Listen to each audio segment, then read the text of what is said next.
Sunil Chhetri India के greatest footballer एक video public करते हुए रिक्वेस्ट करते हैं ऑडियंस से कि प्लीज आओ और एक बार मैच देखो।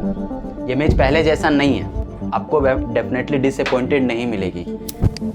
I'm going to speak, appeal and request all of you who did not come. To everyone who is not a football fan, please come and watch us. एक बार stadium आके देखो तो सही, आपको पहले जैसा बिल्कुल फील नहीं होगा।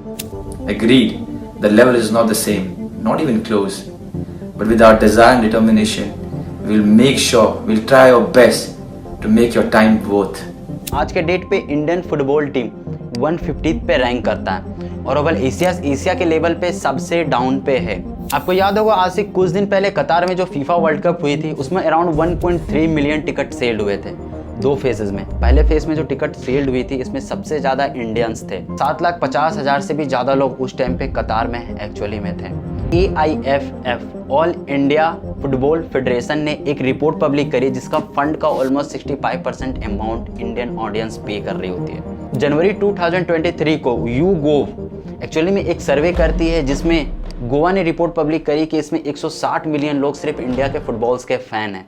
हिस्ट्री में 1950 से लेके 1960 के टाइम को इंडिया का गोल्डन एज कहा जाता है। एग्जैक्टली इस समय इंडिया ओलंपिक और इंटरनेशनल टूर्नामेंट में पार्टिसिपेट करके वोन करता था।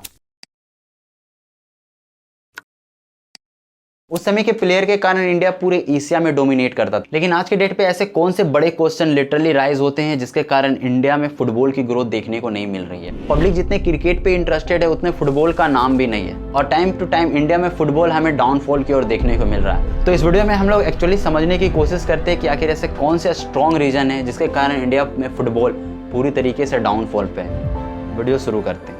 I request you, come and watch us in the stadiums. Come and support us, encourage us, watch us, abuse us, criticize us. Anyone who loves any kind of sport, go and cheer for the team in the stadiums because they're working hard.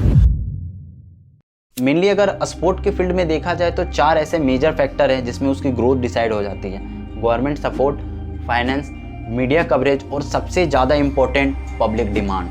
1850s के time पे जब Britain ने India में football introduce करा था तो उस समय यहाँ के मिलिट्रीज मैन एक्चुअली फुटबॉल खेला करते थे और 1880s के टाइम तक इंडिया इतनी अच्छे तरीके से फुटबॉल खेलने लगा था कि इसने 4 अपने क्लब भी बनाए थे। 1814 में टाउन क्लब कुमार टूली इंस्टीट्यूट 1855 में और आर्यन क्लब 1886 में, मोहन भगन एथलेटिक क्लब 89 में बना था। अब ये चीज़ें इतनी जल्दी हो गई थी कि एक्चुअल ओलंपिक जो फुटबॉल में शुरू हुआ था वो 90s के टाइम पे हुआ था। हम इतने फास्ट और पहले आ चुके थे। उस टाइम पे सोचने वाली बात ये भी थी कि इंडिया एक्चुअली में उस समय बेयर फुट में फुटबॉल प्ले करते थे, मतलब बिना जूते पहनकर फुटबॉल खेलते थे। 1950 से 1952 के बीच में अब साउथ अमेरिका और स्विट्जरलैंड से इंडिया के लिए ओलंपिक टूर्नामेंट की अपॉर्चुनिटीज आती है। इंडियन टीम साउथ अफ्रीका के टाइम पे ये बोलकर नहीं जा पाते क्योंकि उसके पास फंड नहीं थे। साउथ अफ्रीका यहाँ से काफ़ी दूर है तो ट्रैवलिंग कॉस्ट अफोर्ड नहीं कर पाएंगे।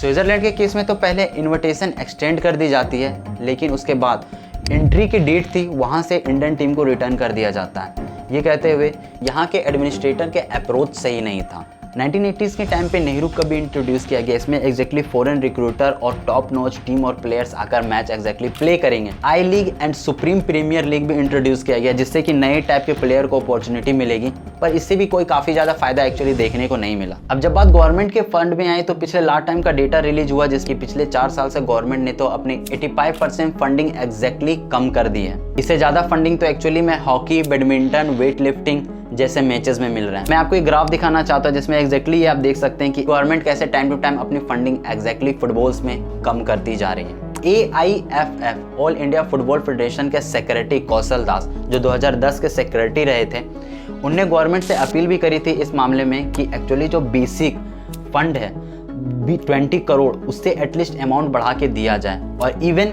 हमारा जो फंड है उसका एनालाइज भी करा जाए। उस टाइम पे AIF ने अपनी एक्टिविटी में कोई कमी नहीं रखी थी। वहाँ के मेंस और वुमेन को सेम टाइप के स्पोर्ट्स ट्रेनिंग दिए जा रहे थे। उस टाइम पे इंडियन टीम एशियन कप और U17 वर्ल्ड कप की प्रिपरेशन कर रही थी। गवर्नमेंट मिनिस्टर है उनने भी एनालिसिस करी थी और इवन उसके डेटा को कौशल दास ने तो रॉन्ग भी बताया था क्योंकि एग्जैक्टली जो 2010 से 2015 का डेटा 171 पे रैंक कर रहा था वो एग्जैक्टली कम होकर 2016 से 2021 के बीच में अराउंड 105 के आसपास आ गया था। एग्जैक्टली 50 पॉइंट का डिफरेंस था। India time to time better होते जा रहा था। लेकिन इस पॉइंट तक गवर्नमेंट के बजट का कोई रिस्पॉन्स नहीं आया। इस पॉइंट तक कोई नहीं जानता था कि आगे जो प्रॉब्लम होने वाले थे वो इंडिया टीम के लिए कमर तोड़ देने वाले थे। एग्जैक्टली 6 अगस्त 2022 को AIFF को फीफा कंप्लीटली बैन कर देता है थर्ड पार्टी इन्फ्लुएंस बताते हुए। यहाँ पे AIFF को याद रखना बड़ा इंपॉर्टेंट है क्योंकि ये काफ़ी ज़्यादा आगे आने वाला। और साथ में COA कमेटी ऑफ एडमिनिस्ट्रेटर, वो ऐसा था कि 17 मई 2022 को सुप्रीम कोर्ट ने एलोकेट करी थी COA committee of administration AIFF के लिए। 17 मई के बाद से ही COA ही एक्चुअली में AIFF की कॉन्स्टिट्यूशन बनाने के लिए रिस्पॉन्सिबल थे। मतलब COI के हाथ में ही था कि वो इंडियन AIF के लिए रूल्स बनाए। और अगले ही दिन COA के एक मेंबर ये बोलते हैं कि सितंबर के लास्ट तक AIF के कॉन्स्टिट्यूशन पास होंगे। लेकिन जुलाई के लास्ट में COA और फीफा के साथ मीटिंग होती है जिसमें फीफा को ये बताकर कंप्लीट किया जाता है कि जुलाई 31 तक AIFF के सारे कॉन्स्टिट्यूशन पास हो जाएंगे, उसके बाद फीफा में AIF पार्टिसिपेट कर पाएगा। लेकिन ऐसा नहीं होता है। इलेक्शन डिले होकर 28 सितंबर तक पहुंचती है, इवन और डिले होकर 2 सितंबर तक चली आती है। यहाँ पे तो क्लियरली सुप्रीम कोर्ट ने एक्चुअली में AIF के कॉन्स्टिट्यूशन को कम्प्लीटली 28 अगस्त तक होल्ड कर दिया। अब ये चीज़ फीफा को पसंद नहीं आई। यहाँ पे सीधा सीधा लॉस हमें वुमेन वर्ल्ड कप में देखने को मिला। यहाँ पे होस्ट करने की जो राइट थी U17 वर्ल्ड कप की, वो फीफा बैन कर देता है। बाद में ये चीज़ सुधारी गई, लेकिन पहले टीम को इसका प्रॉब्लम फेस करना पड़ा। स्टीफन कॉन्स्टेंटाइन जो एक इंग्लिश प्रोफेसर कोच है और even super premier league club के हेड भी रह चुके हैं, इनका कहना है कि इंडियन टीम को एक अच्छे कोच, एक बेटर एजुकेशन और इवन A1 लाइसेंस ट्रेनर की ज़रूरत है। यहाँ पे इंडिया को एक क्वालिटी ऑफ एजुकेशन की ज़रूरत है, ना कि क्वांटिटी की। इंडिया में बहुत सारे ऐसे ट्रेनर ऑलरेडी अवेलेबल हैं। दूसरी ओर देखा जाए तो मीडिया बहुत बड़ा प्रॉब्लम निकल के आता है। जहाँ तक IPL बहुत ज़्यादा TV ब्रॉडकास्टिंग और इतना ज़्यादा हाइप इंडियंस में क्रिएट किया जाता है, वहाँ पे फुटबॉल पता भी नहीं चलता हमें। इवन आपको तो ये भी पता नहीं होगा, आज से कुछ दिन पहले फुटबॉल का ऑफिशियल YouTube चैनल हैक भी हुआ था। ओवरऑल देखा जाए तो इंडिया में जो फुटबॉल है उसकी हिस्ट्री शुरू से ब्राइट रही है। इवन इंडिया में गोल्डन टाइम भी देखा गया है फुटबॉल का। इससे तो ये साफ पता चलता है कि इंडिया फुटबॉल के मामले में अनस्किल्ड नहीं है, एक्चुअली में सही से भापने की ज़रूरत है। और इवन जो प्लेयर्स है उसे एक अपॉर्चुनिटी देने की ज़रूरत है जिससे कि वो अपना स्किल एग्जैक्टली दिखा सके। इवन स्टीफन कॉन्स्टिट्यूशन का भी क्लियरली कहना है कि इंडिया में एक प्रॉपर एजुकेशन होने से चीज़ें बेटर हो सकती है। यहाँ पे एक सबसे बड़ी रिस्पॉन्सिबिलिटी पब्लिक डिमांड में हम और आप जैसे ऑडियंस की भी है। एग्जैक्टली अगर हम लोग अब फुटबॉल में इंटरेस्ट दिखाते हैं तो यहाँ पे गवर्नमेंट और मीडिया दोनों सपोर्ट करेगी और हम लोग इंडिया के फुटबॉल के फ्यूचर बदल सकते हैं और इंडियन फुटबॉल टीम की एक नई पहचान बनेगी। ये चीज़ हम और आप जैसे ऑडियंस में सबसे ज़्यादा डिपेंड करता है, जिससे कि प्लेयर्स को एक नया मोटिवेशन भी मिलेगा। ओवरऑल अगर ये वीडियो आपको पसंद लगी हो तो वीडियो लाइक जरूर करना, चैनल को सब्सक्राइब कर लेना और भी इंटरेस्टिंग टॉपिक के साथ। तब तक के लिए हम लोग मिलेंगे एक नए वीडियो में। जय हिंद।